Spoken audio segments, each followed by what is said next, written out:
बोलना तो सब लोग जानते हैं, लेकिन कब, क्या और कितना बोलना है ये बहुत कम लोग जानते हैं। नमस्कार, जय हिंद। मैं हूं आपका दोस्त कवि आदि गणेश। स्वागत करता हूं हिंदी साहित्य इतिहास की प्रश्नोत्तरी के अंदर। कल शाम को वीडियो नहीं डाल पाया। अब रक्षाबंधन तक 2-3 दिन थोड़ी सी कक्षाओं का जो समय है वो अव्यवस्थित रहेगी, यानी कक्षाएँ अपलोड तो होगी लेकिन टाइम फिक्स नहीं रहेगा। रक्षाबंधन के बाद में अपना फिक्स रखेंगे, सेकंड ग्रेड का इस टाइम पे और ये प्रश्नोत्तरी फिक्स टाइम पे, और फर्स्ट ग्रेड वाला वीडियो भी फर्स्ट फिक्स टाइम पे, तो वो समय आपको बता दिया जाएगा। वीडियो को आप लाइक कर दें, शेयर कर दें, पहली बार देख रहे हैं सब्सक्राइब कर बेल आइकन क्लिक कर लें ताकि हर वीडियो की सूचना मिलती रहे। टेलीग्राम चैनल भी आप ज्वाइन कर लो, कवि आदि गणेश हिंदी नाम से हैं, जिस पर 7,600 से अधिक लोग जुड़े हुए हैं। यहाँ पर भी मैं सवाल सूचना वगैरह डालता रहता हूँ। प्रारंभ करते हैं। पहला सवाल, आज से हम जो सूफी काव्य है, इस सीरीज से सूफी काव्य जो है वहाँ से प्रश्नों की शुरुआत है जो करें। सूफी काव्य अगली कुछ वीडियोज में आपको सूफी काव्य से संबंधित सवाल देखने को मिलेंगे। वही अपना तरीका है, सरल से कठिन की ओर चलेंगे। वो सवाल जो परीक्षा में बार बार पूछे जाते रहे और थोड़े से अब आने लग गए, सबको थोड़े आसान लगेंगे, लेकिन उसकी डिस्क्रिप्शन देखेंगे तो कुछ और नए सवाल आपको देखने को मिलेंगे। मृगावती के रचनाकार हैं। पहला सवाल है, मृगावती के रचनाकार हैं मंझन, आलम, कुतुबन, मुल्ला दाऊद। बताइए साहब। तो मृगावती के रचनाकार कौन हो जाएंगे अपने? मृगावती के रचनाकार हो जाएंगे साहब सी विकल्प। सी विकल्प में क्या है?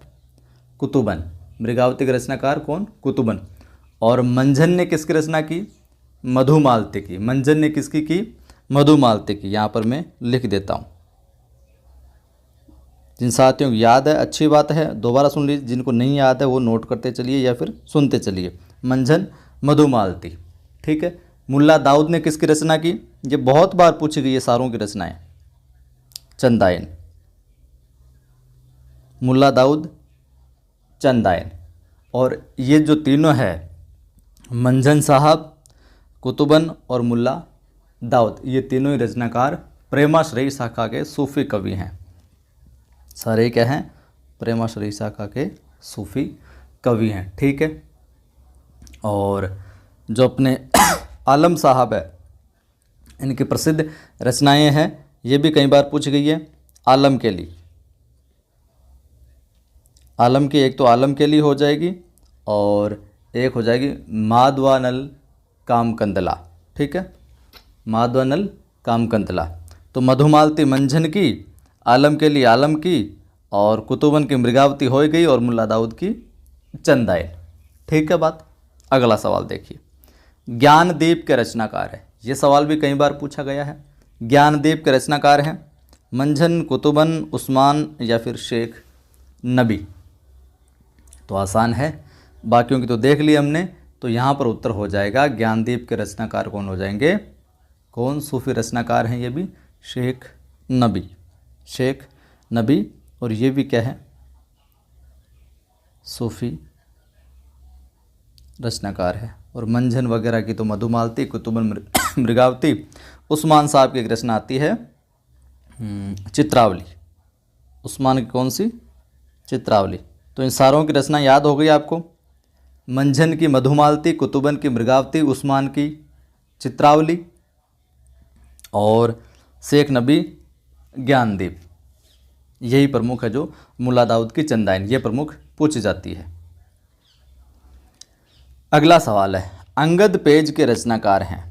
अंगद पेज के रचनाकार हैं नाभादास, धरणीदास, ईश्वरदास या मलूकदास। बताइए। अंगद पेज की रचना किसने की थी? तो उत्तर क्या हो जाएगा? सी, ईश्वरदास साहब ने, ठीक है। ईश्वरदास साहब ने अंगद पेज की रचना की। इनकी एक अन्य रचना और भी मिलती है, यह भी कई बार पूछी जाती है, भरत मिलाप। भरत मिलाप रचना का नाम है। राम भक्त कवि हैं, ठीक है, ये भी ध्यान में रखना। साथ ही साथ इनका जो एक प्रेमाख्यान काव्य है बहुत प्रसिद्ध है, ध्यान में रखना, सत्यवती कथा। सत्यवती कथा ईश्वरदास साहब का है। और ये किस प्रकार का है? प्रेमाख्यानक? ये सवाल भी कई बार है जो पूछा। उम्मीद करता हूँ इन वीडियो से आपको फ़ायदा हो रहा है और अंत तक जुड़े रहे आप परीक्षा तक, तो बहुत तगड़ा हो जाएगा आपका साहित्य इतिहास। और इन्हीं सवालों से आपको लगभग सवाल देखने को मिल जाएंगे। भरत मिलाप अंगद पेज की, ईश्वरदास की अंगद पेज भी, राम भक्त कवि हैं, सत्यवती कथा इन्हीं के हैं, जो क्या है एक प्रेमाख्यानक काव्य है। ठीक बात। अगला सवाल देखिए, इसके बारे में मैंने आपको विस्तार से भी बताया था एक छोटा सा वीडियो बना के पहले। सूफी साधना के 4 पड़ाव में इनमें से कौन सा नहीं है? सूफी साधना के 4 पड़ाव देखने को मिलते हैं, इनमें से एक कौन सा है जो नहीं है? शरीयत, तरीकत, मलकत या फिर मारिफत? बताइए साहब। तो उत्तर क्या हो जाएगा? सी, मलकत जो है सूफी साधना का पड़ाव नहीं है। सबसे पहला आता है शरीयत की बात करें तो इसमें धर्म ग्रंथों का विधि निषेध है। इसमें क्या है? शरीयत में क्या आता है? धर्म ग्रंथ विधि निषेध देखने को मिलती है इसमें। ठीक है। दूसरा तरीकत है, तरीकत में हृदय की शुद्धता की बात की गई है, हृदय की शुद्धता की, प्योरिटी की। ठीक, ये बात की गई है। और मलकत नहीं है, वो है अपने तीसरा हकीकत, हकीकी, हकीकत, भक्ति उपासना से सत्य बोध, भक्ति उपासना से सत्य बोध की बात है, हकीकत से सामना।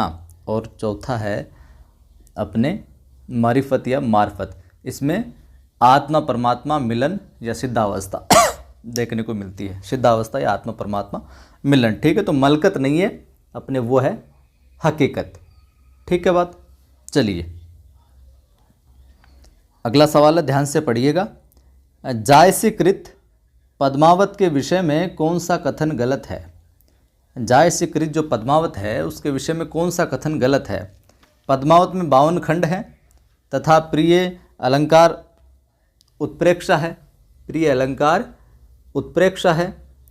आगे हम बात करें तो यह एक प्रेमाख्यानक काव्य है, इसकी भाषा ठेठ अवधि है, इसमें नागमती का वियोग वर्णन, प्रवास जन्य विरह वर्णन के अंतर्गत आता है। तो बताइए कौन सा विकल्प है जो यहाँ पर गलत है? अगर ध्यान से इसकी विशेषता पढ़ी है, जो प्रमुख ये रचनाएं, इनकी विशेषता पूछ जाएगी किसी न किसी की, तो मैं प्रयास करूंगा सारी आपको इस सवालों के माध्यम से करवा दूं। तो यहाँ पर जो गलत कथन है वो पहला ही है, पहला कथन ही गलत है, यानी कि इस प्रश्न का उत्तर ये हो जाएगा। अब इसमें गलत क्या है तो सर सही बताओ हमें। तो सही है, पद्मावत में 57 खंड देखने को मिलते हैं। कितने? 57। बाकी अलंकार तो अपने उत्प्रेक्षा ठीक है। आगे बात समझे, प्रेमाख्यानक काव्य है, भाषा ठेठ अवधि है, नागमती का वियोग प्रवासजन्य वीर वर्णन में देखने को मिलता है। और हम बात करें तो पद्मावत का जो नागमती वियोग खंड है ये हिंदी साहित्य के अनुपम निधि भी माना जाता है। नागमती का वियोग खंड, नागमती का वियोग जो खंड है इसको क्या माना जाता है? हिंदी साहित्य की अनुपम निधि, हिंदी साहित्य की अनुपम निधि भी माना जाता है। ये सवाल भी इस प्रकार से भी कई बार पूछा गया है। और विशेषता में बात करें तो पद्मावती में नागमती, पद्मावती तथा रतन सेन की प्रेम कहानी आपको देखने को मिलेगी।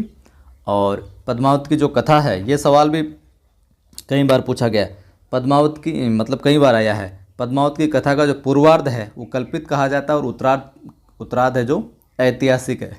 ये विशेषता देखने को मिलती है, पूर्वार्ध कल्पित और उत्तरार्ध ऐतिहासिक। चलिए, ये थे आज की इस वीडियो में कुछ सवाल। अब मैं आपसे एक सवाल पूछ लेता हूँ। जायसी, चलो ये तो इस विशेषताओं में आ गया। आप सवाल बताओ मुझे, सवाल है आपके लिए, अनुराग बांसुरी के रचनाकार कौन है? इस सवाल का उत्तर आप कमेंट करके बताइएगा। अनुराग बांसुरी, अनुराग बांसुरी के रचनाकार। ठीक है, अनुराग बांसुरी के रचनाकार कौन है, आप कमेंट करके बताइएगा। वीडियो को लाइक कर दीजिए, शेयर कर दीजिए, और पहली बार देख रहे हो चैनल को सब्सक्राइब कर बेल आइकन क्लिक कर लो। और आज नेक्स्ट क्लास होगी अपनी सेकंड ग्रेड का, जो श्रद्धा और भक्ति, लोभ और प्रीति, उत्साह, जो रामचंद्र शुक्ल वाले जो निबंध है उनमें से उत्साह हमने कंप्लीट कर लिया था। अब उत्साह के बाद नेक्स्ट निबंध है जो आज अपलोड किया जाएगा। जय हिंद, फिर मिलता हूँ।